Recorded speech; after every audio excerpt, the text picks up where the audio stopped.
time of being 6:37 on the evening of Wednesday, March 30th, 2022, I'd like to call into session the combined open meeting, which consists of the 4 school committees. As chair of the Superintendency Union Number 3, I'd like to call that into session. And now I'll allow it over to the Northborough and the Southborough to call their committees into session. At 6:37, Kelly Gannett called Northborough with Keith LaBelle and Joan Frank and myself in attendance, and Lauren Bailey and Aaron not in attendance. Roger Chown for Southborough as chair. At 6:37, I call the Southborough School Committee into session. In attendance are Jen Primack, Kim Tolander, Katura Martin, Roger Challen, and Kamali O'Mealy is absent. Thank you. And now I'd like to turn it over to the chairman of the Northborough Southborough Regional School Committee, Paul Desmond from Southborough. We are hopeful for a quorum at some point this evening, but not yet. Okay. Stay tuned, that can change. The first item that we have on our agenda is audience sharing.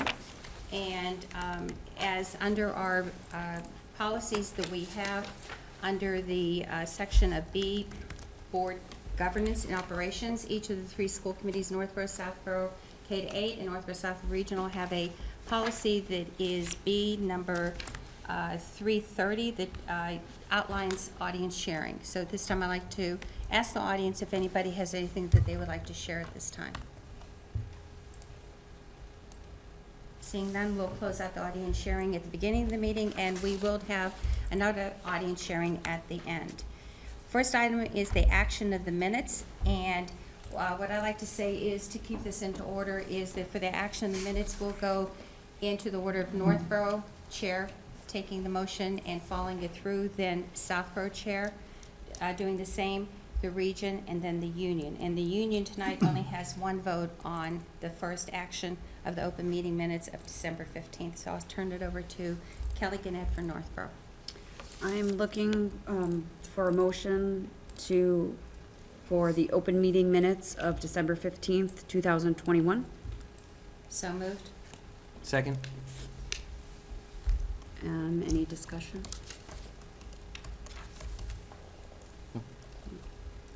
Okay. All in favor of the motion to approve the open meeting minutes from December 15th, 2021? All in favor, unanimous? Thank you. Southborough, Roger Challen. So I would be looking for a so moved to approve the open minute meetings of December 15th, 2021 for the combined meeting, and for the joint special open meeting minutes of February 17th, 2022. Is there so moved? So moved. So moved by Katura. Is there a second? Second. Seconded by Kim. Is there any discussion? Okay, all in favor? All opposed? It's unanimous. And the Region will bypass for right now until they have a quorum. For the Union, a motion on the action of the open meeting minutes of December 15th, 2021. A motion to accept for the Union. So moved. So moved by Kathy Key, second. No, Couture. Couture, I'm sorry. Looked right at you and said that. Moved by Couture Martin. Is there a second? I'll second. Second. And is there any discussion? All those in favor of the motion for the Union? And it passes. The next item on our item and our agenda is the Mass Insight Audit. Sorry, John, I didn't motion to approve the Sorry. joint special. Thank you very much, Kelly. All right, going back to action of the minutes, Northborough joint special open meeting. Kelly? I'm looking for a motion to approve the minutes for the joint special meeting from February 17th, 2022. So moved. Second. All in favor?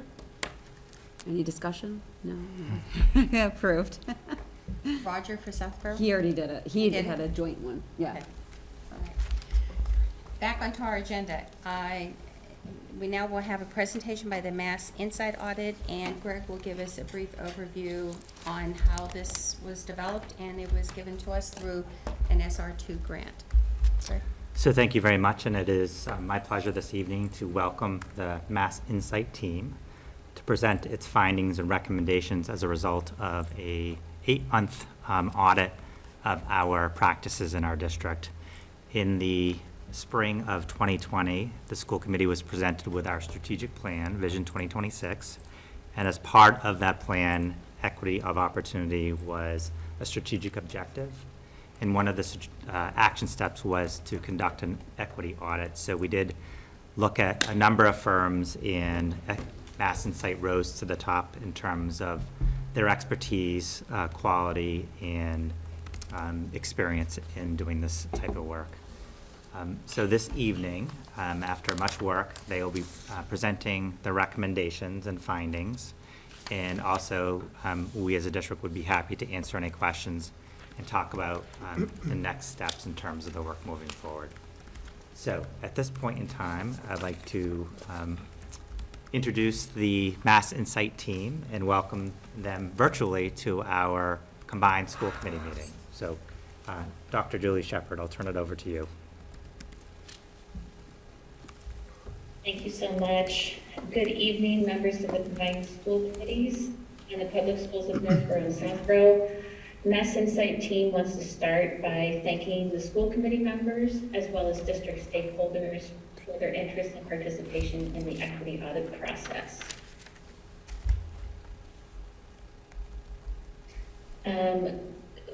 We need one quick texting. Vico needs to have sharing access if that's possible. Thank you.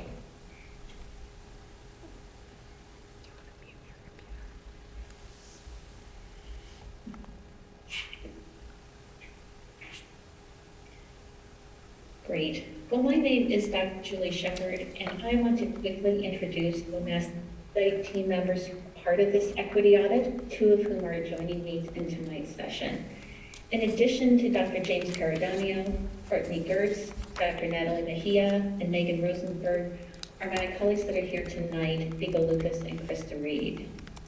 We want to take a moment to mention that the Mass Insight team members' identities by race, ethnicity, native language, gender, and past experience serving schools and districts across the country and abroad.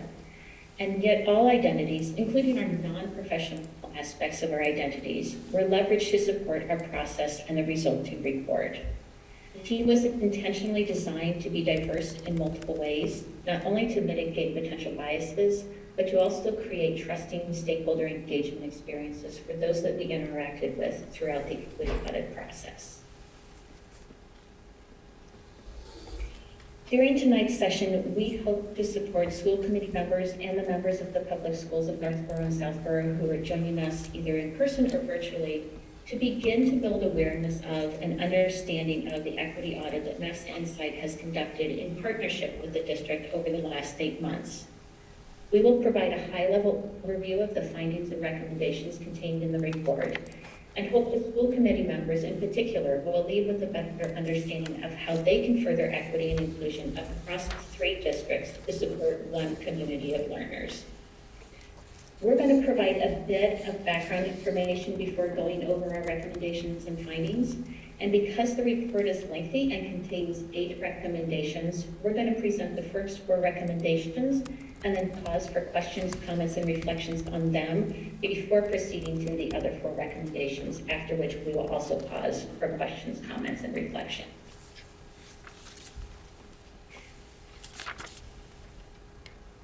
We want to preface our presentation tonight by framing equity and this work that the public schools of Northborough and Southborough is already engaged in as a journey and not a destination. Equity is not something to be achieved, but to be strived for, worked for, and thought in order to ensure that each student has access and opportunities to succeed, as well as be prepared for the next steps upon graduation. Equity work is ongoing and requires stakeholders to critically examine and discuss the extent to which decisions, policies, practices, and mindsets impact the experience of stakeholders. The purpose of an equity audit is to uncover barriers that limit full participation and success outcomes for all students, and to suggest effective ways to dismantle them, as well as identify existing equitable experiences and practices to learn from and scale. Through this equity audit, the Mass Insight team, with the support of the district, gathered and analyzed data to identify strengths and areas for improvement relative to diversity, equity, and inclusion. We engaged stakeholders and opportunities to reflect and share their lived experiences. And through analysis and synthesis of 6 months of research, the Mass Insight team has identified ways in which the public schools of Northborough and Southborough can continue to refine its systems, structure, policies, and practices to more intentionally focus on equity. Before we preview the findings and recommendations, ground everyone in what equity means when we're talking about that in the district. The district is using this definition of equity, which is from Elena Aguilar, which reads that every child gets what they need in our schools, regardless of where they come from, what they look like, who their parents are, what their temperament is, or what they show up knowing or not knowing. Every child gets what he, she, or they need every day in order to have the skills and tools to pursue whatever they want after leaving their schools to live a fulfilling life. Equity is about the outcomes and experiences for every child, every day. Something that's helpful when engaging about discussions in equity is the lens or the aspects of our identity that we bring to the conversation. We are all former students. Some of us are parents or grandparents of school-age students or former school-age students. Some work in schools, and many of you are currently school committee members. We know that even among those in this meeting tonight, we have come from different places. We look different. Our families have different background experiences, and we learn and approach learning differently. The focus of our conversation in this equity audit is not about us participating in this conversation, but about the students, families, and staff in the district, particularly those who are not yet getting everything they need to have the skills and tools to pursue their dreams after leaving the district. The way that students engage in, experience, and access learning differs because students' identities and experiences, which schools can be accommodating of in order for each student to be successful. This is already happening across the district in many ways, such as the support for English learners and for students with disabilities, from clubs and activities that allow students to grow their talents and interests. And yet what some findings indicate is that there are groups of students, as well as individuals, whose learning or social emotional needs are not yet allowing them to access the same opportunities as their peers whose needs are being fully met. It is the intent of the district to meet each student's needs so that they are successful and have access to all opportunities available. And yet the impact of some policies, practices, and mindsets does not yet currently provide that. So while we realize that some of the findings and recommendations may be a bit difficult to sit with, we want to reiterate that this is the work of an equity journey to ensure that every child gets what they need. And it's for them that the district is pursuing equity and whose voices we uplifted in the report to support the district's focus on the outcomes and experience for every child, every day. So with that, we will now present the first 4 recommendations. Recommendation 1 is about ensuring that equity and equity-based conversations are data-informed. It's difficult to talk accurately about the extent to which schools or a district is equitable without having data measures that clearly demonstrate this. This recommendation includes developing a plan that determines what data indicators are monitored at the school, district, and school committee levels on an ongoing basis. The recommendation also includes the data dashboard that the district is currently developing to support data monitoring practices, which once piloted will then necessitate staff training in order to use, as well as data protocols to align conversations and monitor and support students. The findings that led to recommendation 1 include the district's investment in this work already, namely through the Vision 2026 priority, the time that's allocated at schools in the district office for data analysis and discussion, as well as staff's acknowledgement that they have access to a lot of data already. Survey responses from staff indicate that around 60% of staff don't yet feel that they have sufficient training to understand the extent to which student subgroups are equitably succeeding. So as the recommendation highlights, the district has the opportunity to provide a training to district and school staff, as well as create protocols and practices to ensure consistency across all schools and districts. I'll now pass it over to Vico to discuss recommendation 2. Thank you, Julie. Recommendation 2 is about supporting students' non-academic needs so that they can fully engage academically. There's an opportunity for the district to build upon its current social-emotional learning approach to ensure that the programming is coordinated across all grade levels, pre-K through 12. This is an example of the work already underway by the SEL coordinator and would be strengthened by structures such as morning meetings or advisory times and spaces in all schools. Second, there's a need to ensure all stakeholders know how to identify and report acts of bullying and discrimination. While we know administrators address individual incidences in school when they're reported, everyone has a role to play in creating the safe and welcoming environment students need to thrive. Students, staff, and families all need a system that is responsive, coordinated, and can be monitored in its effectiveness, helping stakeholders when they need to report acts of bullying and discrimination. These are everyone's problems, and everyone has a role to play in protecting students. The findings on the next couple of pages are, they're a bit dense visually, so I'm going to give you guys about 30 seconds to read the chart, read through the wording. I'll talk a little bit about what's there.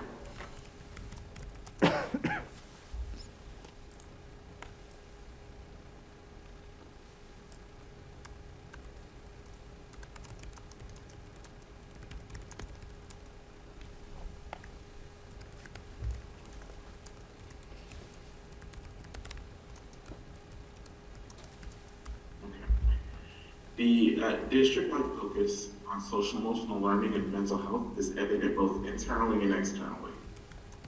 Students, the supports including the multi-tiered system of support in middle schools, therapeutic programs at the elementary schools, the school and district level SEL coordinators, the partnerships with the community groups like the Boston Alliance for LGBTQ+ youth, are just a few parts of the wide range of supports for students' social emotional learning and mental health needs in the district of Northborough and Southborough. Student voices were included at all levels of schools in Northborough and Southborough. This contributes to the majority of students' responses, saying they feel safe, included, and welcomed. And yet, student survey responses also indicate that large parts of the student population do not feel like they belong, are not confident that they can succeed in school, don't feel like their teachers know them well, and don't feel like they can be their full selves at school. Here again, there's a bit of information, so I'll give you a few seconds to look it over before I talk.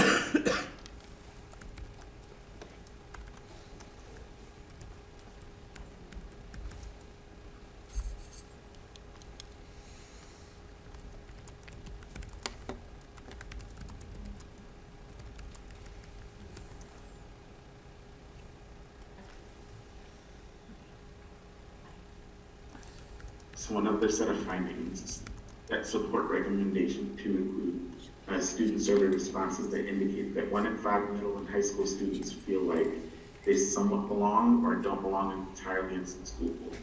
Middle and high school student responses also indicate that 1 in 3 students feel that they can either somewhat be themselves in school or can't at all. Relatedly, close to the population report having experienced or witnessed an act of racism or discrimination in their time in school, with a marked increase in witnessed incidences when students matriculated to high school. These students' experience are why we recommend a comprehensive system for SEL support and an anonymous reporting acts of racism and bullying that helps meet students' needs with the assistance of the entire community of Northborough and Southborough.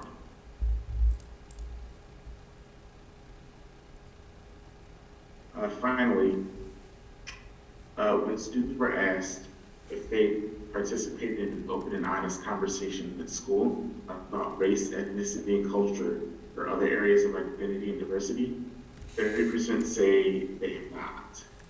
When teachers and school leaders were asked, how well does your school help students speak out against racism or other forms of discrimination? The overwhelming majority responded that somewhat or not at all, but no. These responses from adults and students indicate a need for ongoing training and support to both staff and students to build and communicate about discrimination, as well as how to address it. I'm going to pass it to my colleague, Krista. Thank you, Vico. Recommendation 3 is to develop culturally responsive and linguistically sustaining classrooms throughout the district. When we say culturally responsive teaching, we're talking about an approach that challenges all educators to recognize that each student brings their strengths and various identities into the classroom, and those need to be leveraged to make learning experiences both more relevant and effective for every student. Teachers across the district, either individually or within groups of practitioners or peers, are beginning to examine their culture or their curricular resources with a lens of cultural responsiveness. And as these efforts end, it would benefit staff and help align efforts in the district to use a common understanding of culturally responsive education. So in all content areas, there's an opportunity for leaders and staff to identify and elevate pockets of culturally responsive practices and culturally sustaining teaching that's already happening and starting to develop within the district. And then it will be important to then provide professional learning for all staff to build that shared set of beliefs, expand their knowledge, build their skills and capacity, and continuously improve as school teams and grade level teams and curriculum teams. And so finally, culturally responsive curriculum and instruction naturally encourages more student and family voice into the classroom. And so we wanted to call that out as a sub.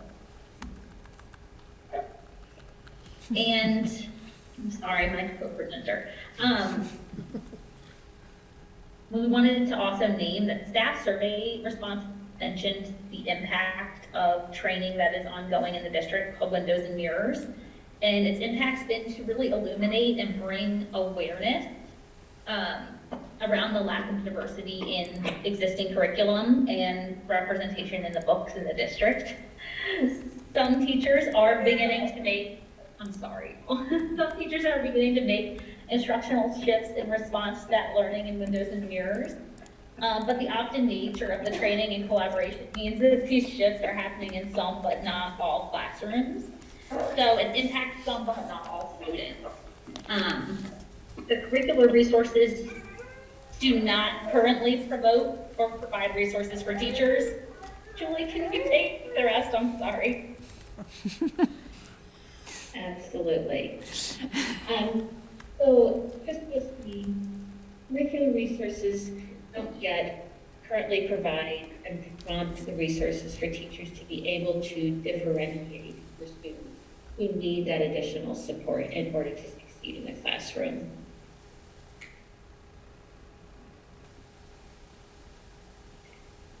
Recommendation 4 is a building on recommendation 3 and is about taking steps to build collective capacity for having the necessary ongoing discussions that truly allow for the examination of decisions, policies, and practices that impact the educational experience of all students in the district.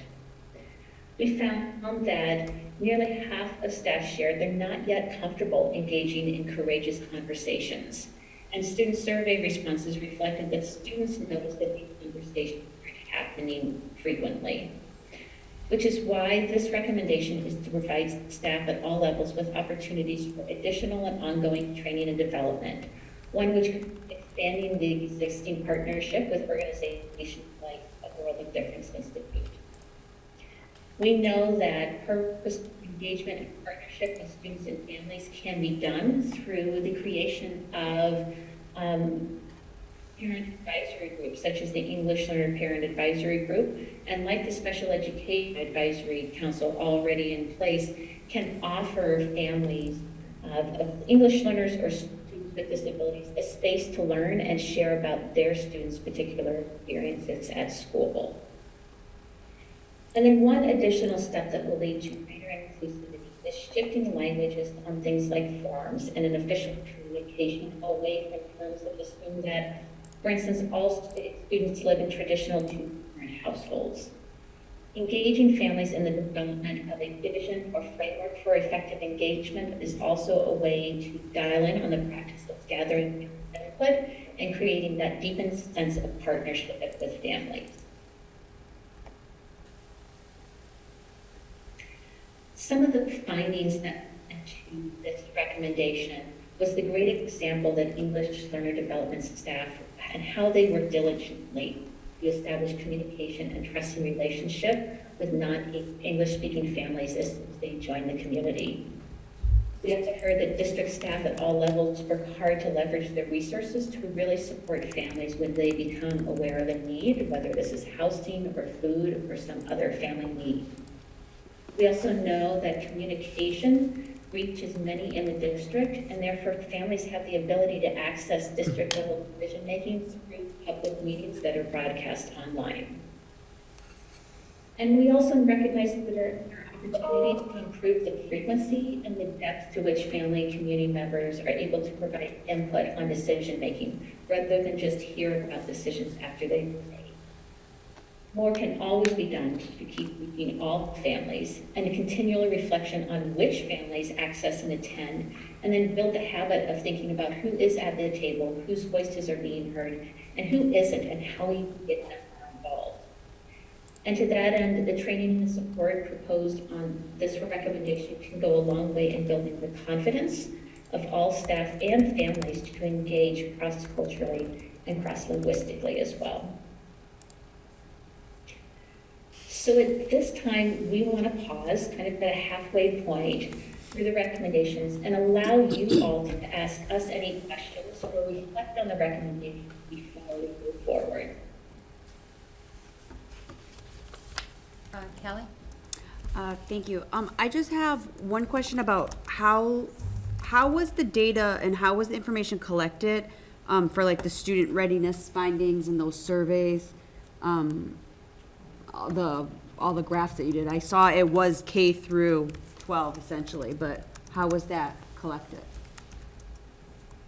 That's a great question. So we engaged in a couple of different ways. Middle school and high school students received a survey that they were allowed the opportunity to take while at school. We also engaged middle and high school students in focus groups. Vico and our colleague who isn't here tonight, Natalie, were actually on site for 3 days and spent time at both middle schools and the high schools talking with students and really hearing their voices front and center. And then we also had surveys that went out to district staff, school leaders, all school staff, and families and community partners.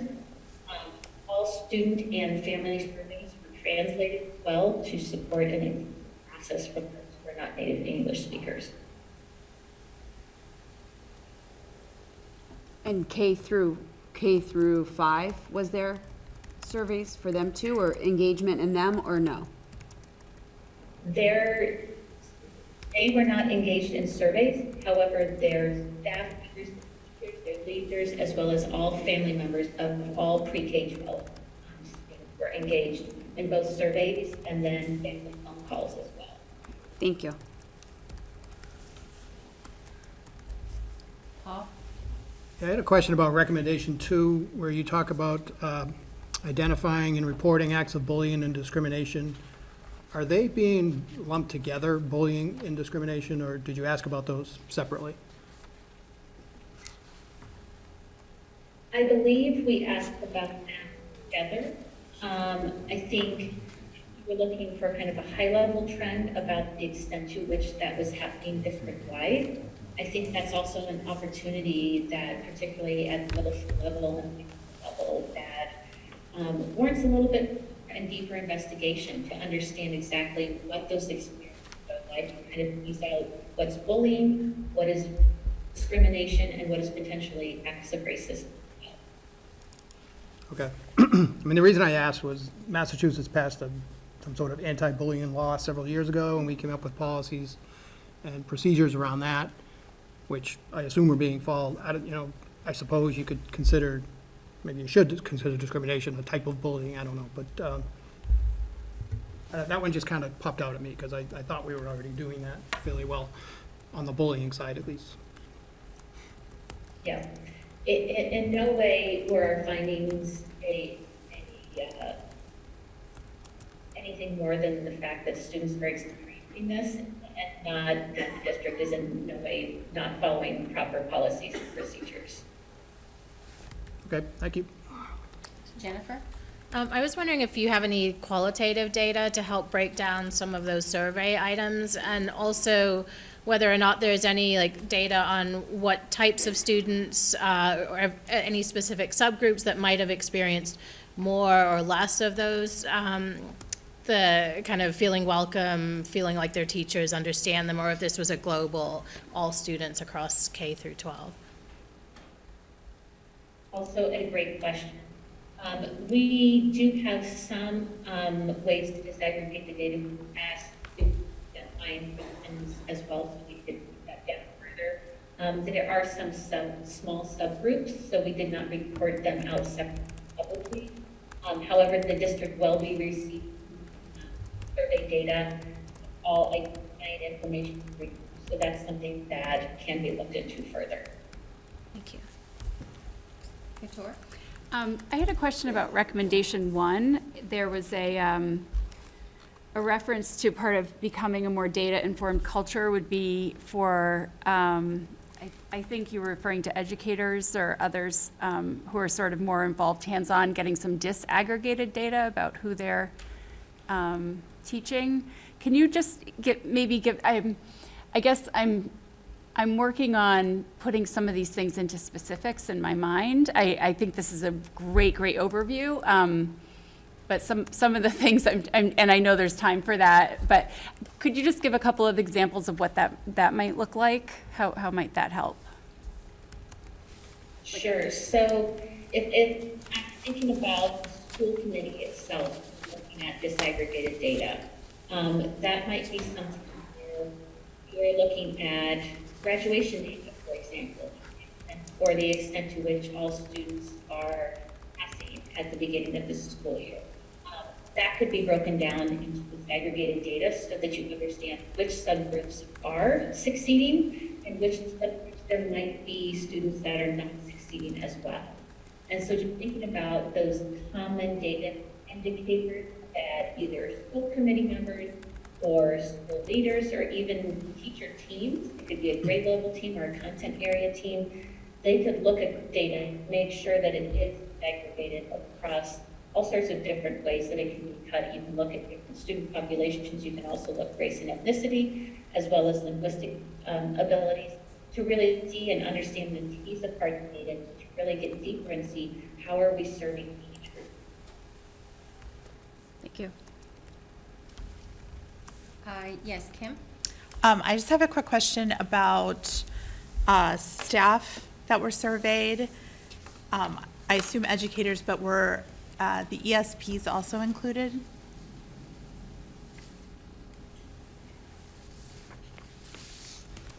I believe so. I do confirm that quickly with administrators that it was to all schools. So. Thank you. Any other questions from board members?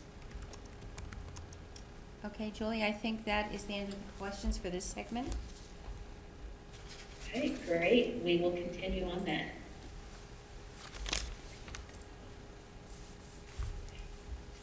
As the district continues to invest in staff professional learning and development around culturally responsive, Recommendation 5 names that there's an opportunity to align observational feedback and evaluation processes to professional learning in which staff participate.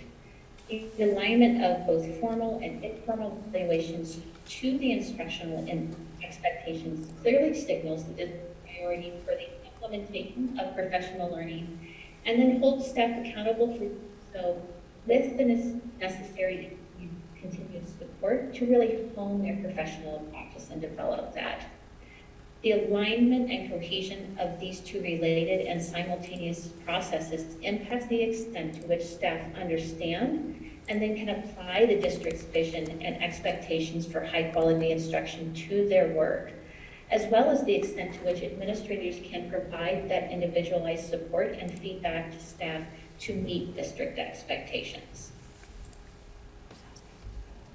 Like many other findings, the work of creating a more representative and inclusive school community is already part of Vision 2026. Strategic Objective 2.3 states the district will foster culturally responsive and inclusive communities and environments through building the capacity of the system and school leaders to facilitate conversations about cultural competency and bias. And also, like other findings, this work is already underway within the district. Current district budgets indicate increased investment in staff development opportunities, and survey responses likewise indicate an ongoing need and desire for continued development and training for staff to internalize, apply, and then put these learnings into practice. Relatedly, recommendation 7 recognizes that a key indicator of the district's commitment to equity is its efforts to diversify staff to better reflect its student enrollment. This recommendation also names that the work of hiring a more representative staff is not exclusively the work of the Human Resources Office.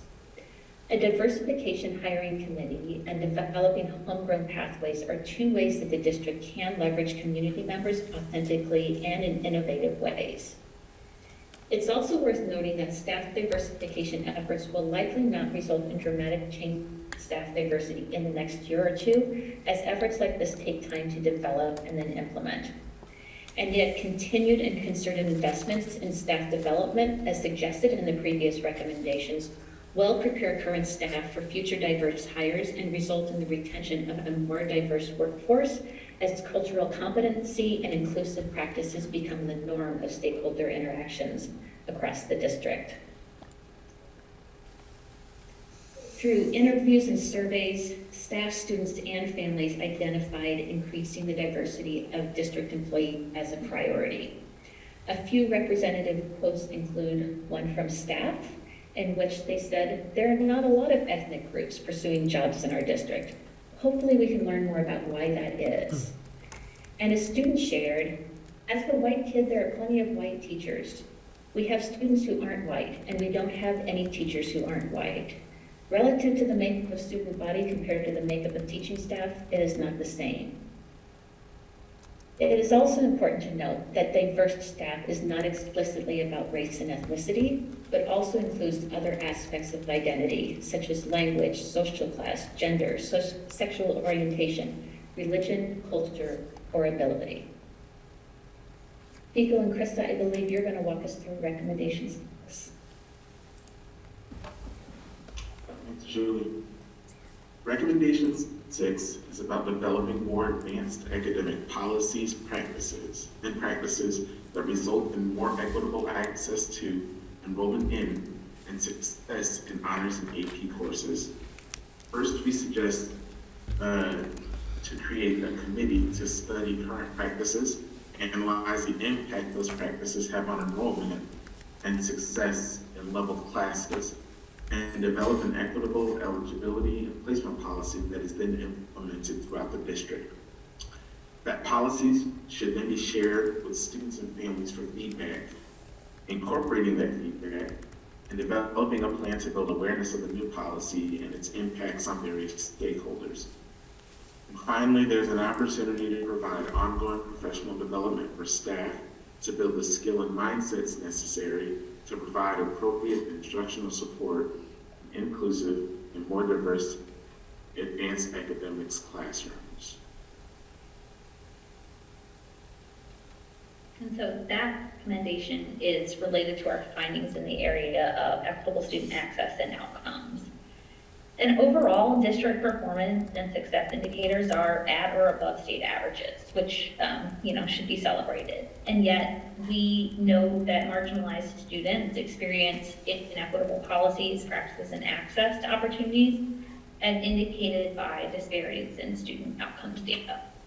We're going to talk about high needs students, and just want to make sure that we define that, and that high needs students are considered high needs if he or she or they are designated as either low income or economically disadvantaged, depending on the year that we're talking. If they are an English learner or a former English learner or a student with disabilities. So any of the students is considered high needs. So high need student populations encounter greater obstacles during their educational experiences, often because of historical or current dynamics of oppression, and as such, their opportunities to be successful to the same extent as their non-marginalized peers requires additional and differentiated systems of support, which we've alluded to in various other sections of the report. Staff spoke about the ways that throughout the district they're addressing many of these challenges to ensure more equitable student access. Some examples include the coordination between families and student support to address things like food insecurity, homelessness. The use of late buses at both middle schools and at the high school are helping to ensure that transportation is not a barrier for students to participate in after-school activities. Additionally, the Social Studies Department recently did make the decision to de-level their courses. And so there are some pocket of attempts to address those barriers.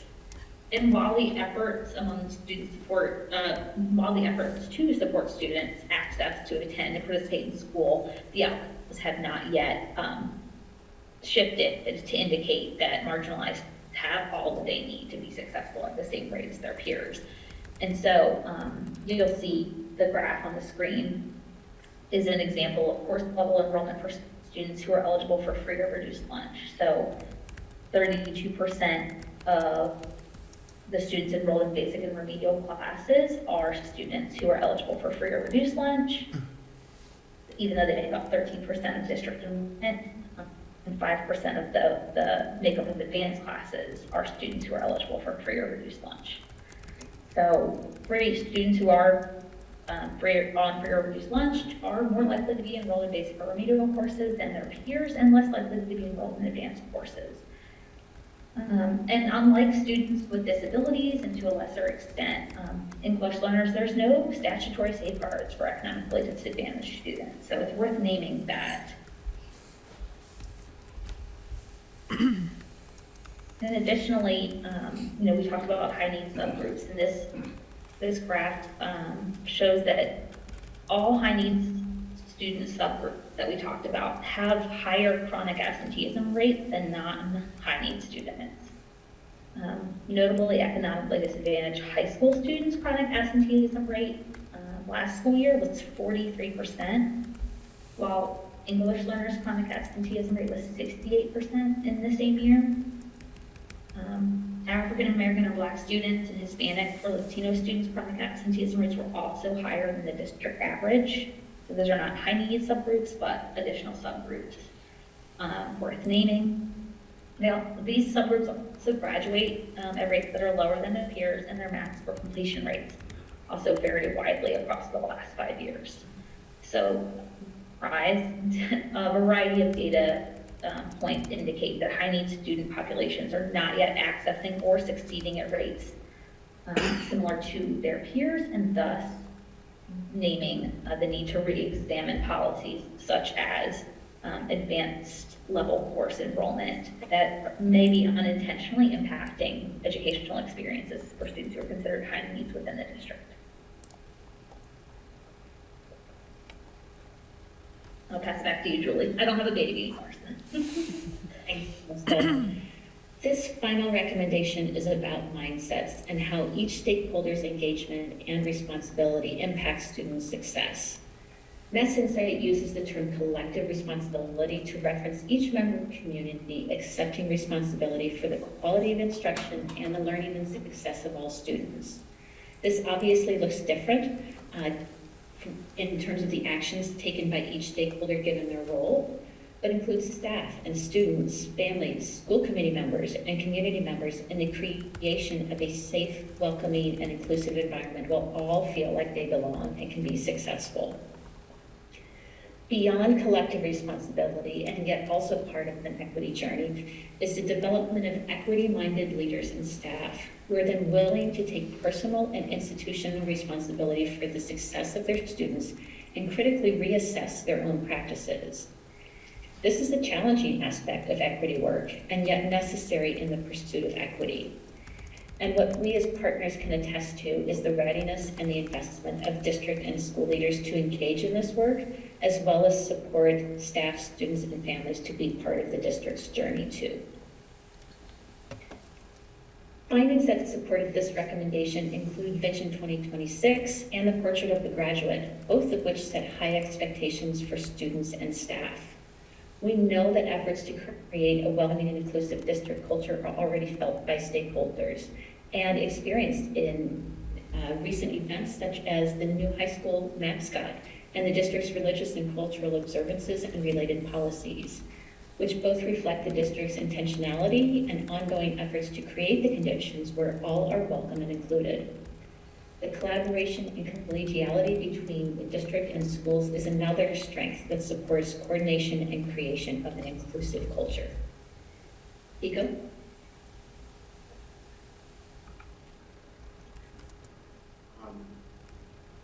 Finally, the school management findings.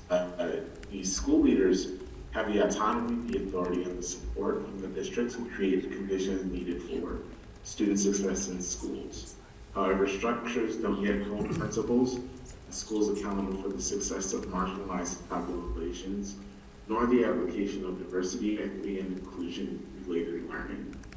That said, school leaders are aware of these gaps, and in their own preparation to support DEI-related learning and needs of marginalized populations.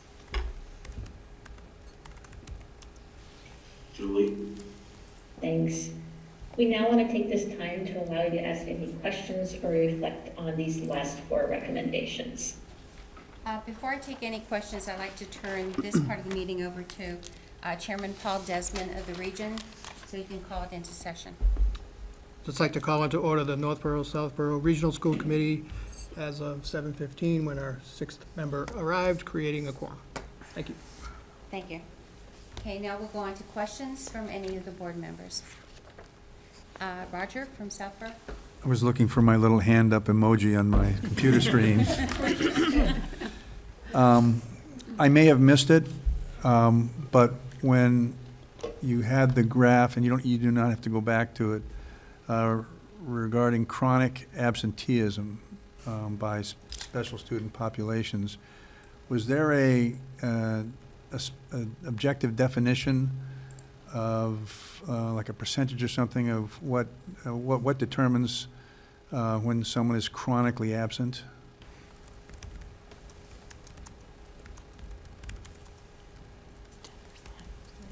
They can't hear us. They cannot hear, okay. I think it's 10%. 10% for 18 days.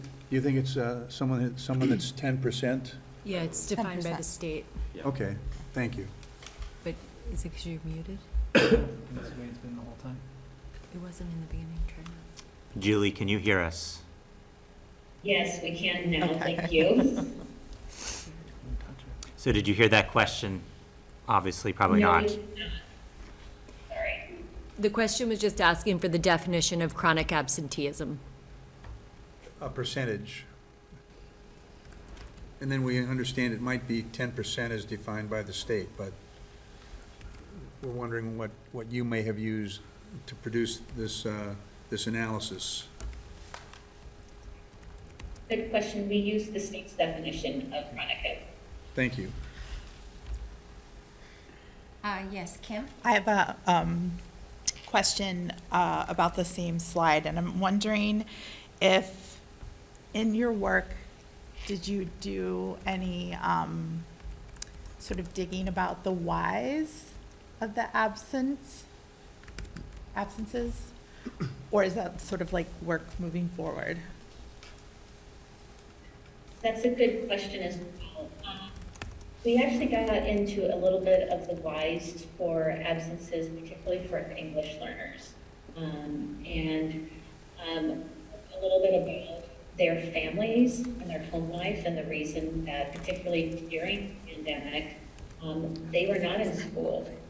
Some of it related to the pandemic itself and some related to family needs for them to actually be supporting their family financially, and so the need for them to have jobs that did not allow them then to engage in school. With some of the other subgroups, we did not have the opportunity to dig into the whys, but to your point, I think that's a really important thing that should be looked into more, to really understand what those barriers are that may, not within the realm of the schools to control all of the schools, but to understand how the schools and the districts can support those students to make sure that they can be actively participating as students. Thank you. Any other questions? I have a question. Jen. Oh, I'm sorry, Jennifer? I was wondering if you could speak a little bit to timeline or reevaluating. So you've made these recommendations. How often should we be going in to look at these things? And is there an estimate, from your experience with other districts, once they start to implement these recommendations, I know it's an ongoing process that continues, but is there a general sense of how long these kind of things take to see improvements or change over time? Also a really great question. So two things to make here. One is there is actually a separate implementation guide that we provided to the district that provides kind of a chart showing what recommendations we feel should be implemented at the end of this school year. What happens next year, the year after that, the 3 school years. So that kind of gives a rough pacing guide. Obviously, that needs to be contextualized what's happening in the district, what the district priorities are, and kind of the pace at which the district can move to those. The other thing that I want to bring everyone's attention to is that part of the equity audit process with Mass Insight is that a year from now, we will be resubmitting a shorter survey to both staff and students to help us understand, both helping as well as understand what growth has been made. What are people experiencing different that we can compare to the survey responses that were initially taken? So that's another kind of temperature check that the district will have the opportunity to see a year from now. Well, the this journey over the several years. Thank you. Any other questions from board members? I have one Kim? last question. So I know for the data, the qualitative data that for the focus groups where you talk to students, do you have the breakdowns of who belongs in each of these groups? Like, do we know how many kiddos with IEPs or 504s were surveyed or interviewed? That kind of, and EL and all of these. Mm-hmm. We have some of that student subgroup data. We also tried to balance not asking an abundance of self-identifying questions to students because we really wanted them to feel welcome to bring their full selves. And so we have some breakdown of data like don't have it explicitly for every single subgroup that again, to ease the comfort of students taking that survey, we didn't want them to feel like they just showing themselves as one particular aspect of their identity, but we do have some of that data, yes. And you feel you have a good representation? Yes. Okay.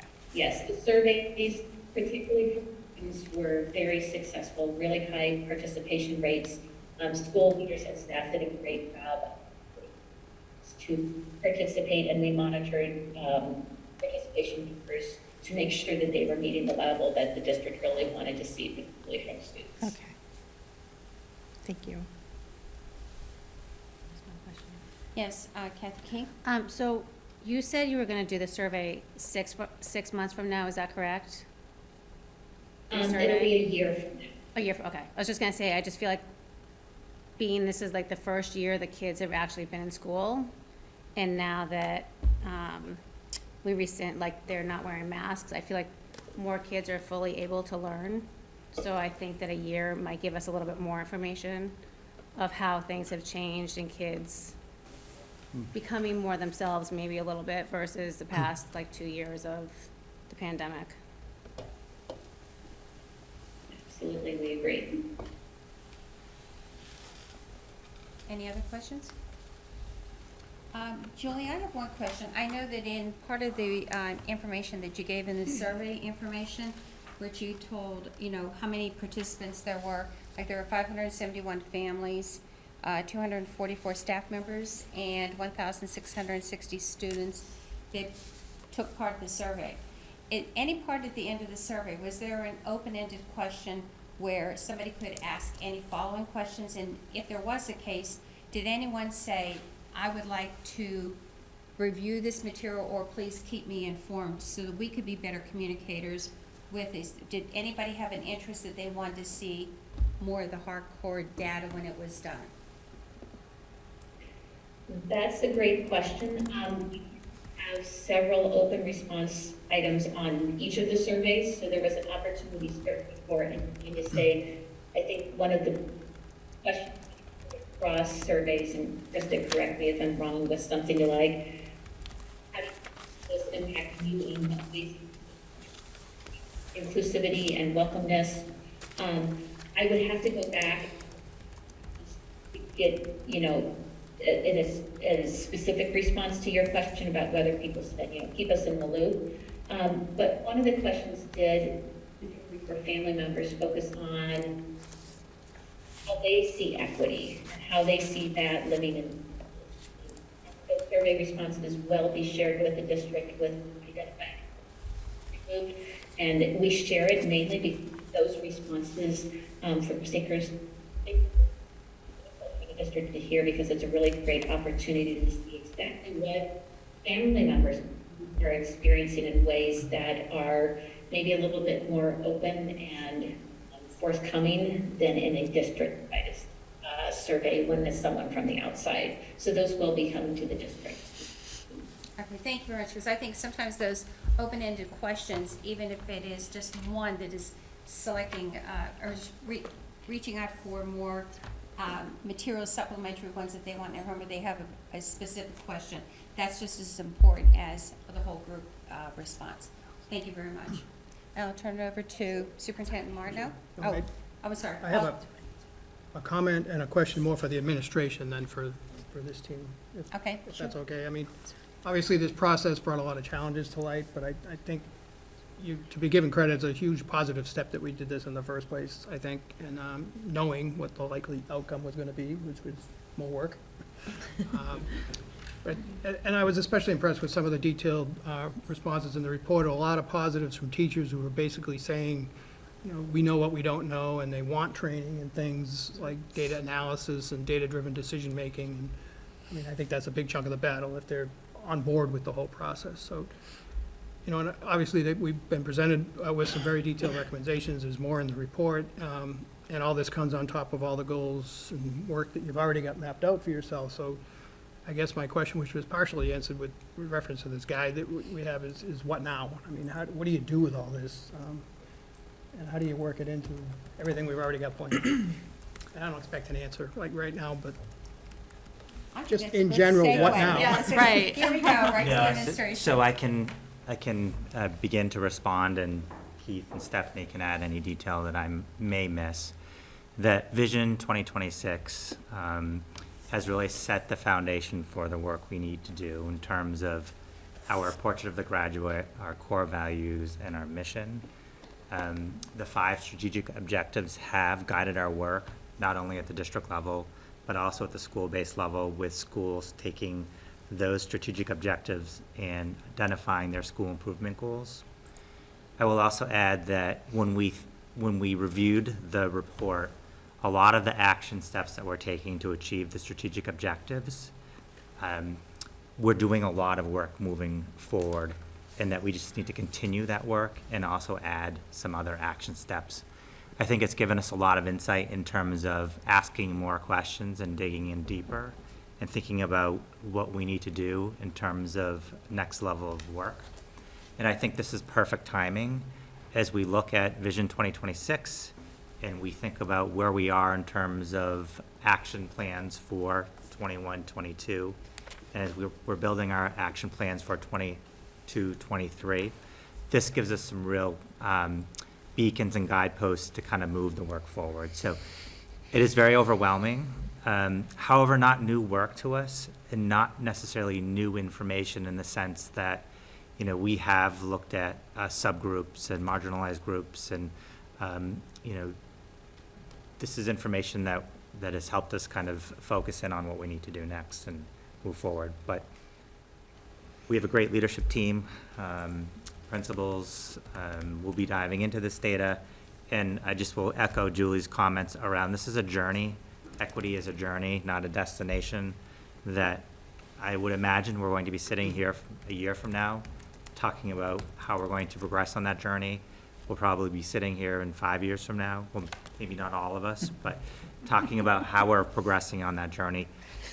And for me, what resonated was how will we measure success? You know, what are those key performance indicators that we're going to say, okay, we can quantify that we're making progress in these areas, and that's something that we'll be probably prioritizing in terms of next steps. Yeah, I would agree that this, in many ways, was affirming of the path that we're on. And so it will push us to refine action steps, to really drill down in the work to ensure equity, but that there weren't any pieces of this that said, oh, we actually need to stop this and start that. So to give a few examples, the data work is work that has, you know, we have begun and we are deep in the midst of, and this gives us even greater clarity about some of the ways forward. But it's not starting something new. The social emotional learning, you know, again, it's exciting to get this kind of feedback and say, great, this is our first year of having a coordinator of social emotional learning. This is our first year of collecting data universally across the board. So there's a lot of places where we could just take what we're doing and we can start saying, now let's dig deeper into this data and say, how do we refine the action steps and maybe add facets to the work as opposed to whole new paths.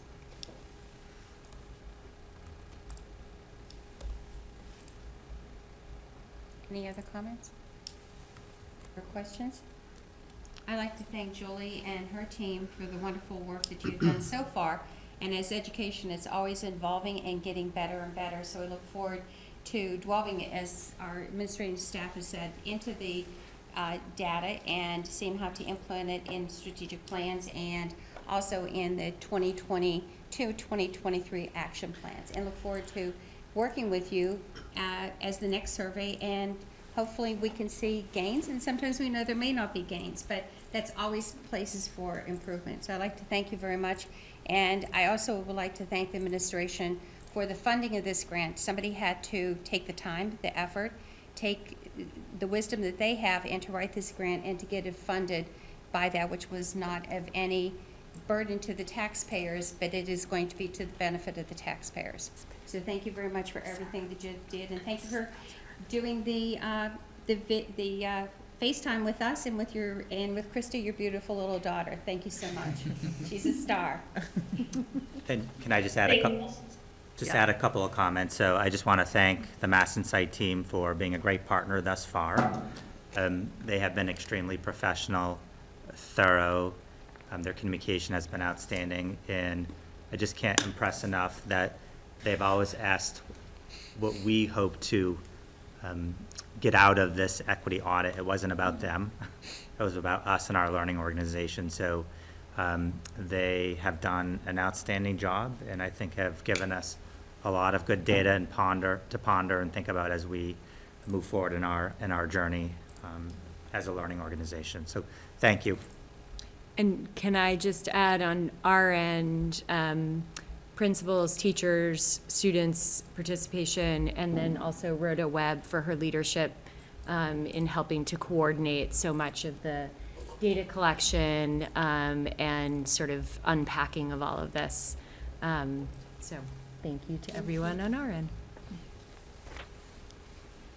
Thank you all. It's been a privilege to partner with the district for the last 8 months, and we will be cheering for you as you embark on the next phase of your equity journey.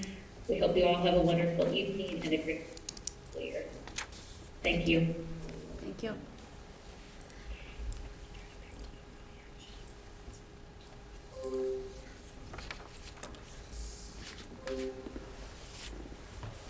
Any other follow-up? Okay, if it would be the pleasure of the committee, because now the region has a quorum, I'd like to backstep and go to action of the minutes on number 2, so that Paul Desmond, as chairman of the region, can take the appropriate votes for it. Paul? Thank you. With that, I'd like to entertain a motion to approve the open meeting minutes of December 15th, 2021. I'll make a motion. Moved by Kathy Key, Second? Oh, second by Sean. Any discussion? All in favor? Looks to be unanimous. Thank you. I don't think we have to vote on the other ones, so okay. we're all caught up. All right, turning it now back to Superintendent Martineau for number 4, back on our agenda for personnel. Introduction of Ryan O'Leary, Director of Information Technology. So actually, I have 2 introductions this evening, Ryan O'Leary and Galen Hammond, and I'll ask them to join me, and I'd love to introduce them to the committee. They're our newest members to our district technology team. Move everyone out. So first, I'll start with Galen Hammond. Galen has been with our, have a seat. Has been with our district since 2015 in a variety of roles. He's been a technology specialist. He's been a Northborough technology manager. He has been a Southborough technology manager and knows our district very well. Has built really strong relationships over the past 7 years and has done excellent work. And he has been appointed as District Information Technology Manager. And now he'll work across all 3 districts in more of a leadership role. So welcome, Galen. Thank you. And he had. And next, I'd like to introduce Ryan O'Leary. Ryan joined us, I think, this August? The end of this August 2021, yes. Yes, so he made a career change, a job move in the middle of a pandemic. So he's a very brave person, and we're very fortunate as a district to have welcomed Ryan to our district as a Northborough and Southborough informational technology manager. Yep. So that's where he started, and he has shown that he's very talented, a tremendous skill set, and as a result, he has been promoted to the district information, the director of district information and technology. So, and these technology titles are far too long. We have to like condense them. But Ryan brings a wealth of experience. He has 15 years of experience working for the town of Ashland in IT at a high level. He also has owned his own business and has his bachelor's degree in information technology from UMass Lowell. And he's currently pursuing his master's in information technology with a focus on cybersecurity. He brings a high level of professionalism, expertise, and energy. And he's been a great colleague thus far, and we're really excited to have him join the team. So welcome, Ryan. Thank you. Great.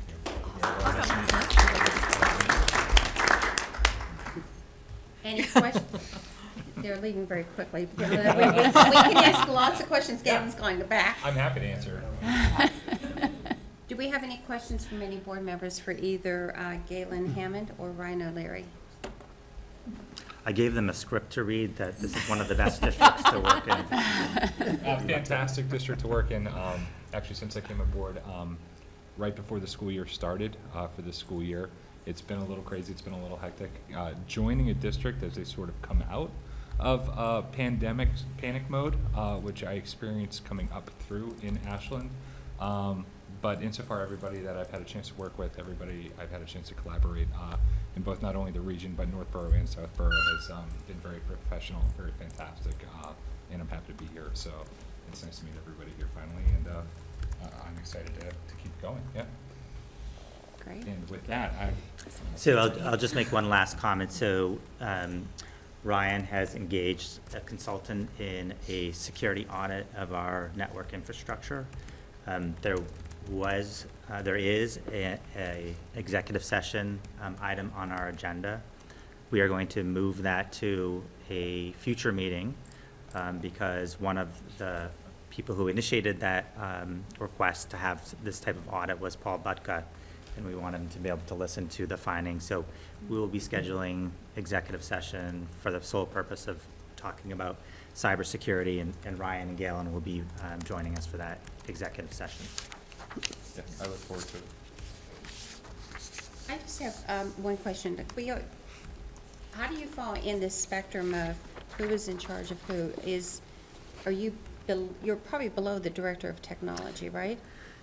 So the organizational structures, we've divided the director of instructional technology and digital learning, that is Julie Doyle, and information technology, which is Ryan. So they work hand in glove in terms of their work together. Two very different sets of skills and knowledge, and they have offices right next door. So they are on a parallel plane, and report to Ryan will report to Keith Lavoie, and Julie reports to Stephanie, and obviously Stephanie and Keith have synergy in terms of their work as well. Okay.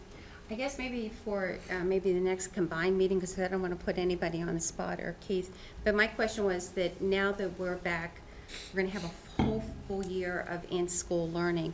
Last year it was remote, and I know all the students had a one-to-one device. Is that correct? Correct. And I'd just like to know, how are we doing now that that comes back? I mean, there had to be some repairs to the computers. What happened, and do we have enough computers and laptops for the students to work with?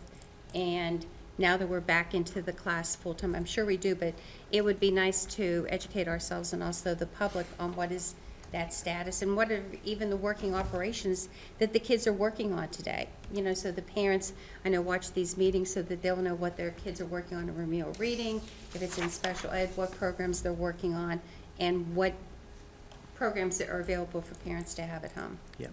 So just an overall, maybe a technology update. And I'll just make a couple brief comments, and obviously it's a much more elaborate report, but we were moving in the direction of one-to-one prior to the pandemic. The pandemic accelerated the one-to-one initiative, and we were very fortunate to have ESSER 2 money to purchase many more laptops for our students, which was very helpful. So, you know, over the past 3 years, 4 years, we have purchased more devices for our students. And also, it's important to note that at the high school, I think a year prior to the moving into the pandemic, we went to a bring your own device model at the high school, and that's been very successful. And all the state assessments are done on the computers right now, so we have enough for all the students in all the buildings when they have to take the MCAS testing. Correct. Okay, and the SAT is also on computer, is not laptop? SAT for the high school? I don't think so. No. No. No, not yet? Okay, I'll take that back. All right, thank you very much. Yeah. Thank you, Ryan, and thank you, Thank you. Galen. Yeah, they need to bring their number 2 pencils still. I thought they were going computer. All right. The other personnel item that I'd like to bring to your attention is Jean Pinto, who has our transportation registrar assistant, announced her retirement. I know. Oh, She's driven out. Big shoes to fill. So she has been the perfect person as we've launched a very challenging change in transportation that impacts almost every family and every student in our district. She's done a tremendous job. We knew that this day was coming, and we knew it was coming sooner than later. However, we tried to entice her to stay longer, but she is excited about retiring. So her last day will be on April 29th. We have been monitoring Keith's sleeping pattern. Hence I said good morning to Roger about an hour ago. Exactly. So we do have a plan to move forward, and Jean has committed to helping us make this transition and provide training. She is an expert in the transportation software, and Keith and Heather and the central office team has already been working on finding an outstanding replacement. And we think we have a person who we think will do an excellent job. And we are hoping that we can have a 2-week overlap period with Jean Pinto and this potentially new person so that the transition goes smoothly. Said it well.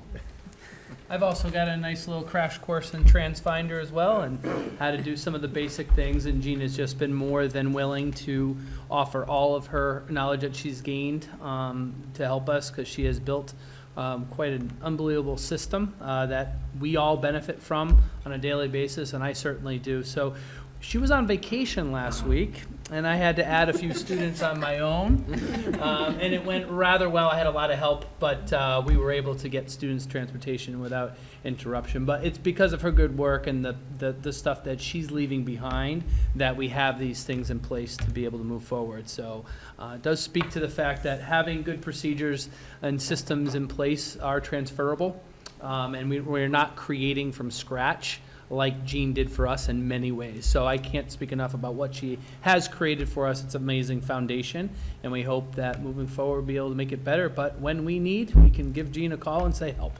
And she'll be willing to take that call, which is beyond appreciative of all of us. And I think a lot of parents will benefit from that as well. So, Kelly? I'm sure I know she's going to be greatly missed for it.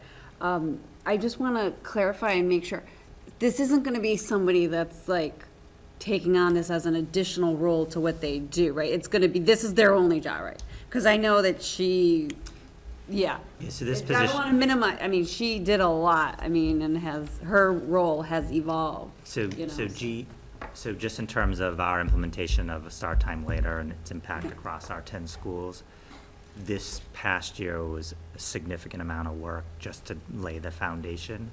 We do think that as a person gets up to speed in the roles and responsibilities, there'll be other opportunities to take on smaller projects in the office. But this person's primary responsibilities are transportation and registration. So those are the two areas. which is what Jean currently does now, and the helping with attractive enrollment and things of that nature. And that is the personnel report committee. Okay. Next, we go on to item number 5, which is policy review and development. To expedite the process and to make sure that we can get all the votes correctly, what I would suggest to do is that for the second readings, we'll go in the order of Kelly will take any discussion or votes on the second readings. Then we'll go to Southborough, we'll go to the region. And then for letter B, we'll do the same rotation. And then for C, I think there will be no vote that's needed, it's just distribution. So I'll send it over to Kelly as chair of the Northborough School Committee. I'm looking for a motion on the second readings. Should I read them all? Whoever makes I the can make a motion if you'd like. Yes. The motion is to approve. Correct. Yeah, I'm just making sure that. So I vote to approve the following policies. Staff transportation of students in private vehicles, G130. Vacations for full-time non-instructional personnel, G210. Bereavement days for full-time non-instructional personnel, G220. Personal days for full-time non-instructional personnel, G230. Sick leave for full-time non-instructional personnel, G240. Short-term unpaid leaves for all non-instructional personnel, G250. Leave for family illness for all non-instructional personnel, G260. Second? I have a motion and a second. Any discussion? All in favor? It's unanimous. Thank you. Roger for Southborough as chairman? So I would look for a, so moved, for a motion to approve the policies as read into the record by Keith. Just looking for a motion. So moved. Second. Moved by Jen, seconded by Kim. Kim. And any discussion on this? All in favor? Opposed? It's unanimous. Okay, and now for the region, Chairman Paul Desmond. I'll entertain the same motion for the region minus G130. So moved. Second? Moved by Kathy, seconded by Joan. Any discussion? All in favor? That is unanimous. And then going to policy review B, recommend to rescind. Again, it will be Northborough, Southborough, and regional. Kelly is chairman. Looking for a motion. I have a motion. Keith? I vote that the Northborough School Committee rescind the following policies: bereavement days for school year instructional and non-instructional personnel G270, sick leave for school year instructional and non-instructional personnel G280, and personal days for school year instructional and non-instructional personnel G290. Second? I have a motion and a second. Any discussion? Seeing none, all in favor? Unanimous. Roger, chairman of Southborough. For Southborough, I would look for that same motion. So moved. Moved by Jen, seconded by Second. Katura. Is there any discussion? All in favor? Opposed? Carries unanimously. Thank you. And Paul Desmond, chairman for the region. I'll entertain the same motion for the region. So moved. Moved by Kathy, Second? seconded by Joan. Discussion? All in favor? That's unanimous. I like your Dan and Paul. Yes, thank you. Through the chair, I have a question. Yes. I noticed that the region did not vote on G130. Is that, did I misunderstand that, or did I just or did I It was misunderstand it? noted as just Northborough and Southborough. I'm sorry? It was noted as just Northborough and We Southborough. don't have that Oh, policy. okay. So I can just make a general comment. So the region already had that policy in place. Northborough and Southborough did not. So it was replicating the policy for the other two districts. I see it. Thank you.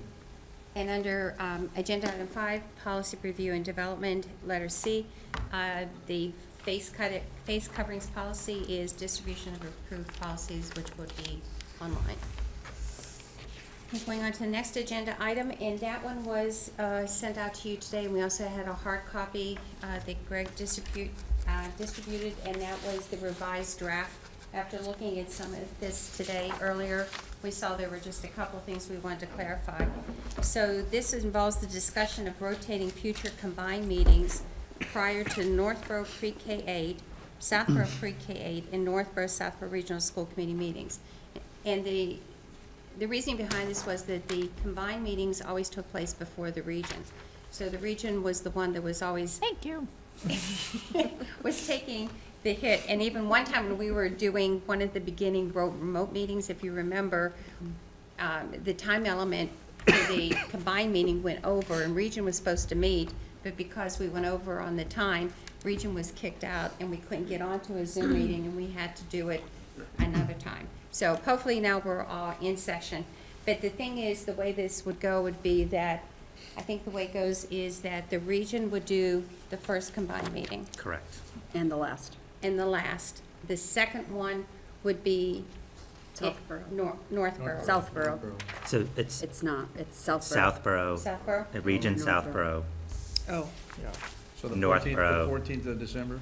Yes, that's the Southborough. same as the Southborough meeting, so it's in Southborough. That makes sense. That's the same as the Northborough one, so it's in Northborough.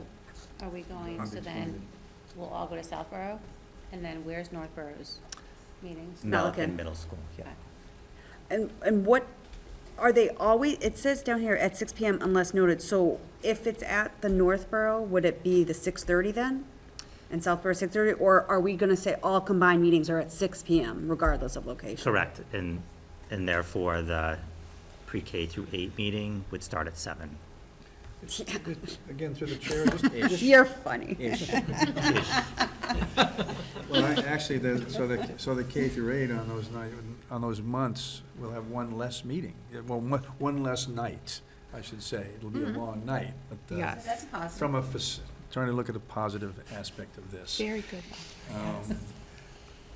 Question on facility. Yeah. So I'm thinking that Southborough meets in the Trotter Library. Is that large enough to handle, or is there some discussion about location that's been going on? Obviously, next year would be next year. We, Comment? Keith and I did have that conversation. We do think that it is large enough. If not, however, we will find an alternative space at Trotter where we can have a comfortable meeting. And then there's enough space at Melican.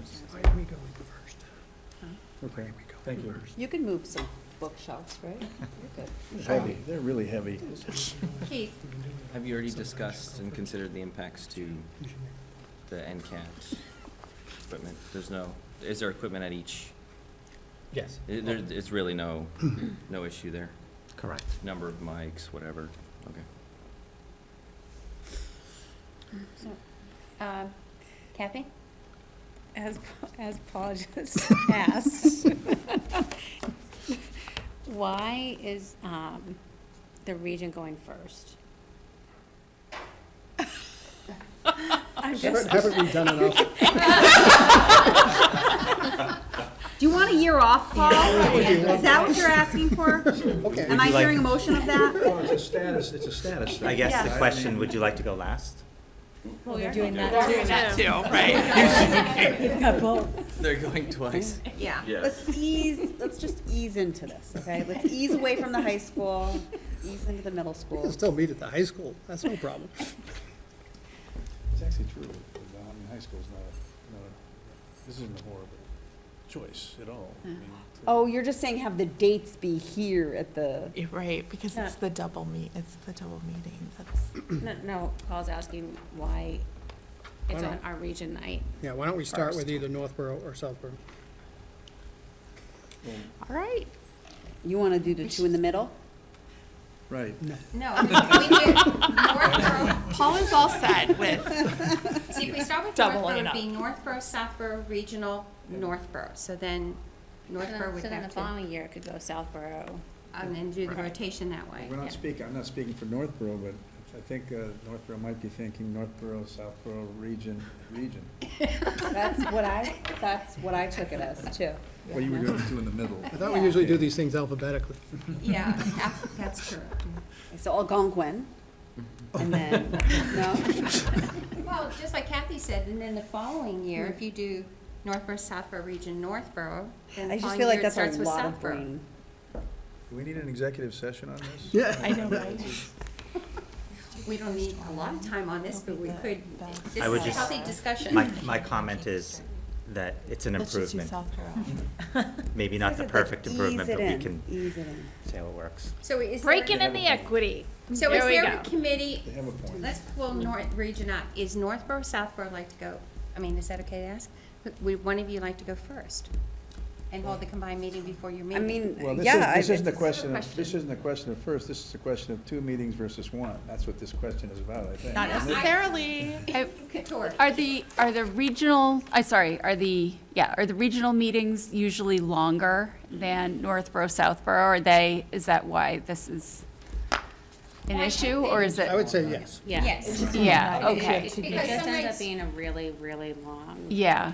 And sometimes we Because you have- don't get started till like 7 or 7:30 or Well, whatever sometimes this it's like is 8, right now. actually. Yeah, it's 8, okay. And we have always, almost every month, we have a different discipline coming in making a presentation.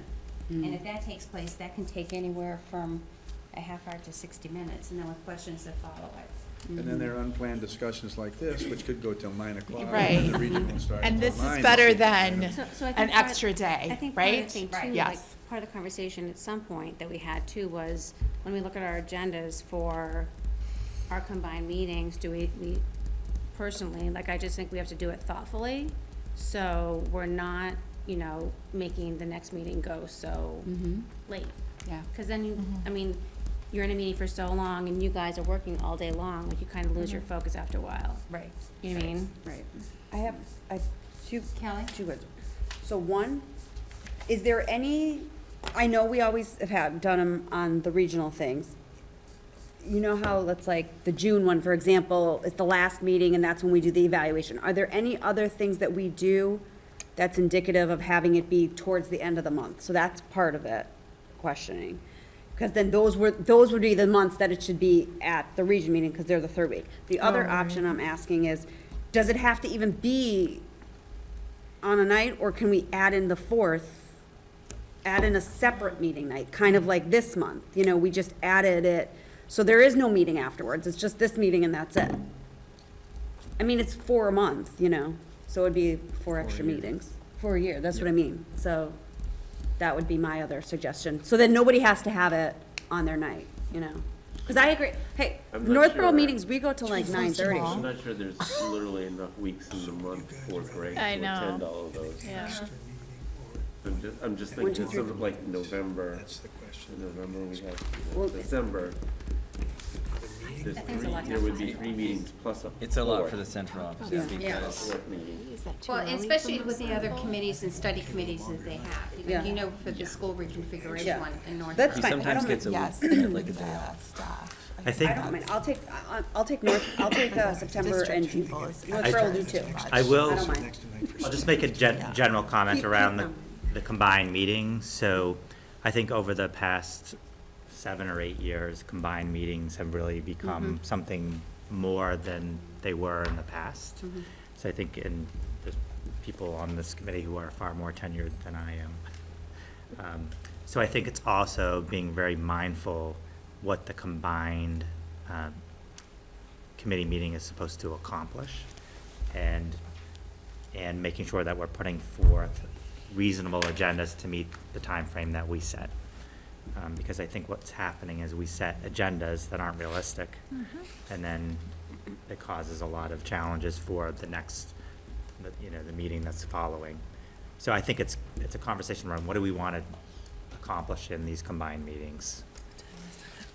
And I would agree with what Greg said, is that the combined meeting used to be just for the evaluation of the superintendent, because that's the only thing the union can do, along with the hiring, as I sent that thing to you, Roger, is, the school doctor, some of the other support staff, and that was it. And the union isn't even on the minutes, but we put things onto the combined agenda, because if you're making a presentation like this, that we had tonight from Mass Insight, it's better to do it once than do it 3 times. And then if you're doing all those motions for policies, it's easier when you have all 3 together instead of doing that separate at the Northborough KD. And so I think through the years, it's looked like, what can we put on the combined meeting that would make it much easier for the staff to get done and expedite the process. But in that process, to make it easier for the staff, we have elongated our meetings. So we put more things onto a combined meeting that really, so that's why we were talking last year about, it's really a combined and a joint meeting, because the union didn't have any policies at all. We don't have a policy manual as a union. Roger. No, comment and then kind of a question, which I don't expect an answer to. Related to policies, I think we all agree that the other advantage to meeting together on policies is especially where we're trying to, I think, create some commonality in policies. You get a chance to hear everybody's comments. Now, I know I know policies go through subcommittees, okay, before they get, to the regular committee meetings, but I think that, combining the conversation is a benefit. Now, a question for, I guess, a superintendent. I think Kelly mentioned, well, what if we did it, what if we just had 4 more meetings? I'm suspecting, I'm not, certainly not speaking for the district, but I'm suspecting that 4 more meetings for Southborough, where we have however many meetings we have, or Northborough is one thing, but 4 more meetings for the district, I can't, with your, whatever it is, okay, 20, 30 meetings already, I would imagine that would be, if not untenable, at least certainly not preferable. Is that, and you don't have to answer this now if you want to kind of socialize that with your team, but that's just what it's just what I suspect. I'll just make a general comment that one of the things that's really difficult is creating an agenda that that can't fit in the time frame that is set. And therefore, like this evening, this didn't, we're not having a regional meeting after this discussion because it really needed its own week, its own separate, meeting. I was just thinking, I did not look at the data around the past 5 years, how many separate combined meetings we've had. I do recall that we probably have had maybe 2 a year. The last 2 years have been unusual, though. The last 2 years probably are, we can outlier data. So another evening, I'm not worried about me, I'm more worried about, the central office staff trying to attend, but if we can fit it, preceding a meeting, that's helpful. However, there might be circumstances where we can't. And the June meeting, for example, is just unrealistic to think that we're going to do everything that we need to accomplish and then have a regional meeting following, so. And that's the one that's on that one. So, That's the one Southborough So doesn't want to have. well, I was gonna say, honestly, that's my birthday. I don't wanna have it on that night either. Or maybe me too. But, I mean, so I don't, if we wanna do the Northborough, South, alternate those ones, like start alphabetically, to give, Okay, so how about if we go, before I do a consensus, Keith, you had your hand up. Yeah, really probably summarizing, kind of bringing it to where we're, bringing it to a head, if you will, because I'm realizing that maybe that one, if we have time to rework this. Okay. If that one we could just all be realistic and say that one's gonna be separate, then that leaves 3 that we can do the bundling. Very good, Keith. And that would be more equitable right there. And the last one is long and it's its own thing. Because that's not fair to region or any committee, honestly, to push it, to have a meeting after that one. And then I wanted to point out that I thought the way we've been doing policy has been working really well. Because I remember meetings, I've been on 6 years, and I've had some really long meetings in my first term. Combined meetings that were 4, 5, 6 hours. It was before you were superintendent, Greg. So I think maybe the pendulum swings, but I think we're on the right track right now with being mindful of agendas and by working policies through the subcommittee so that when they get here, there's not as much time spent as a large group. Okay, so would I say then that the consensus is that it does say it's a draft, and would we like to start out, go alphabetical order? The first combined meeting would go to Northborough, the second one to Southborough, third one to the region, and then the fourth one, did I understand it correctly, would stand by itself, because that's always a full one with. That's my proposal, but. Yeah. Is that the consensus? We don't have to take a vote. Consensus to try? And then, Okay. what do you think, Paul? I like it. Okay, and then next year, if it doesn't work, 365 days from today, we can look at something else, maybe we put the combined separate, but we'll give it a try. Well, and I note that Keith has subtly added the extra meeting for the region by splitting up that last one, so I think that's also an excellent idea. All right, so- You might also note that I won't be on the committee. yeah, anymore. he's not here. He's like whispering in my ear, I'm like, you're not even gonna be here. He's like, I think it's fair. So, and I think the bottom line, I think the bottom line too is that we just really have to, like, the people that are, the chairs that are putting the agenda together just have to be thoughtful of what's on it. Very true. You know, That's it just has to, and then time-wise, even maybe if there is like a person that has a clock and just says like, this is, you know, we need to at some point just cut it off, and if we don't get through our agenda items, then we add it on to another one. Okay. Ask your question. I Keith, think last question, Yeah, Keith. no, I just, quick comment on that. I think the chairs and Greg have actually been Yeah. doing a really good job this year at getting the, Yeah. at least the Northborough meetings have been a reasonable length pretty much all year, so I think that's been going well, just right. Okay. Couture? Just one final thought about start time. So I don't know if we want to consider if we do have a significant appropriately sized agenda for the combined meeting or the joint meeting or whatever type it is. If we might want to think about starting 5:30, I don't know if that works for people, but, Do a doodle poll on it. yeah. Okay. And then so what I would like to recommend is, we have, next month at the combined meeting, we'll look at this again. If between now and then you look at the draft, you come up with any ideas, get in touch with your chair, your respective chair, let them know. Also look at the 3 dates that are in bold. Those are the meeting dates that have been changed. October, for Northborough, the 3rd, Northborough, Tuesday, November the 1st, and for the region, April the 26th. I won't read those, because I think you can read that, what comes after the asterisk.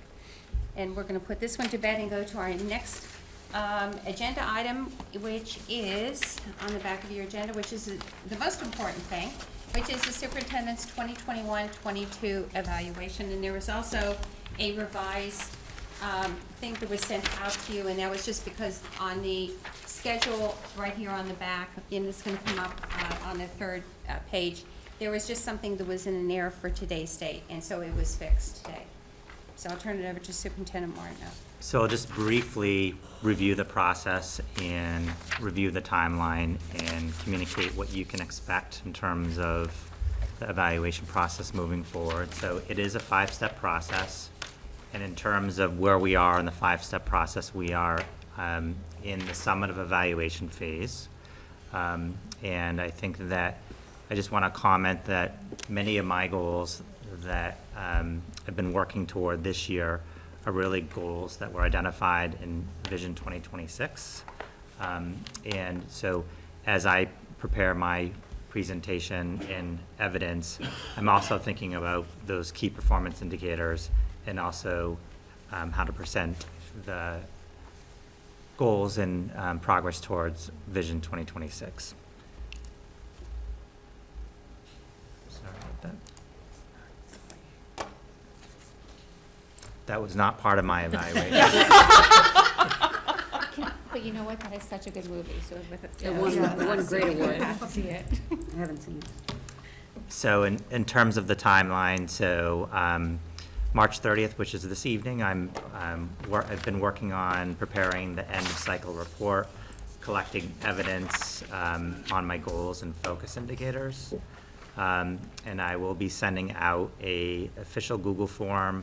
Actually, the chairs will be sending out a Google form with the collection of evidence for you to review. And that form will be how the data is collected for the chairs to synthesize and create the actual evaluation. So the due date for your feedback and input is May 27th. And then on May 28th, the regional and union chairs will again synthesize the data and create a report. And then I will meet with the chairs and review the evaluation, and then I will the final evaluation will be presented on June 15th. In terms of what you can expect, I think over the past few years, we've made progress in really simplifying and making it user-friendly for those folks who are providing input and feedback. So Cheryl will be sending out a Google form, and this is 2 years ago, but the model will remain the same. And basically the form will have directions. I will separate, this is something we did last year, I will separate the collection of evidence from this form so it doesn't move you out of the form. It then will have my goals, and then a rating, and then a field for you to add optional input and feedback. And that is for all of the priority goals. In addition, I will have data around the 4 standards and the focus indicators that I selected for this year, and progress toward those indicators. So again, it's designed to provide an opportunity for you to provide feedback and input. There's a tremendous amount of evidence that I'm collecting, but if there's something you don't see or have a question about, you can always reach out to the chairs, and I can always provide additional data and input if needed. And then if you just look at the rating, right there, it goes exceeded meet expectations. You'll select one of those. And what's great about this Google form, and I know, Kim, this will be your first time doing it, but when we get all those in, Paul and I will see a circle graph. And it will tell the percentage of how many people said exceeded and not exceed. So we don't have to do any of that mathematical thinking that we, or counting that we used to do. That's already done for us. And any of your written comments, Paul and I will see that in a long form, as Couture and I did last year. And then we put it into a document. And at the June meeting, Paul will be the chair of the combined, so he will read the evaluation into record and present it to you. Okay? I will. I won't be chair Sherry. anymore by then. Oh, that's right. Well, we'll still do it. Somebody will do it. Kelly's got a question. Kelly, I'm sorry. Hi. I think it's the indicators, so you have like the priority goals, and then I think the next part is indicators. Is that the one? Is that the one that is from like the state and things like, because I don't particularly like the way it is, because each of the indicators, the description reads, and there's like a bunch of things, and then there's like the same four choices, like exceeds, things with, but you might exceed in like one or two of those things and not the other ones. But it's like, how do you rate that then? Because you can't really exceed in all of it. So I don't know if there's a way to somehow break those down or better clarification, because that was the one that last year I felt bad in the sense of like putting lower things, because it was like, well, that doesn't apply to that one. Not saying that you didn't do that stuff, but, or vice versa, like, you know. I think Sean has a remark to help ease that. So, if I'm not wrong, those are the state standards, and you, as an educator, you receive a rating on that overall. I think last year, what I did is I kind of looked at the substandards, and then overall, would it meet, exceeds, or whatever. But in the comments is an area where you can say, you know, although the overall rating is say meeting expectations, in standard, substandard, whatever, A2, you know, Mr. Martineau exceeded expectations by blah, blah, blah. So you know, the comment section is where I felt an area to indicate that. Yeah, I like that, but I thought it was told that the comments part doesn't go towards the state at all. That's what I took it as for that section. Those comments are irrelevant to the state. That's what I felt. But they're important too. Yeah. Yeah, important, yeah. So I'm still responsible, so the four standards, and then there are many indicators under each standard. What we do as a leadership team is we identify those specific indicators we're really focusing in and honing in on as kind of priorities. But it does not mean that we're not working on the other indicators within that standard. We're still responsible. So I will think about that. There's time to kind of structure that form still, so I'm gonna take a look at it again, what I shared last year. And Last year was definitely better than the previous year. Like every year, it's definitely been better. Sean? I think, and correct me if I'm wrong, it's just the four areas that get uploaded to the state. Correct. Every Yeah. educator gets those reported to the state, not the sub standards. So even if if the Google form broke down in other ways, only the four main ones would be reported to the state. So I guess what I'm saying is we might be doing more work rating every substandard. Yeah. The challenge is if I have a focus area and needs improvement, and that's the only indicator that you're thinking about for that particular standard, then the rating could be needs improvement, where there are many other indicators for That that you standard. don't, you're exceeding those ones. So I need to but- look, at Yeah. the form, and I think there's a way I can improve it. And also, I know Kim is new to the committee, and this is your first year evaluating, so I actually might want to sit down with you and go through the forms and get your perspective as someone who's not gone through that process. I have a question too.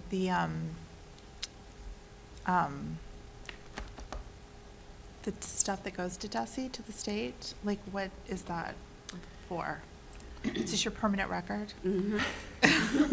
So the state collects a tremendous amount of data on our students, our faculty and staff and leadership team.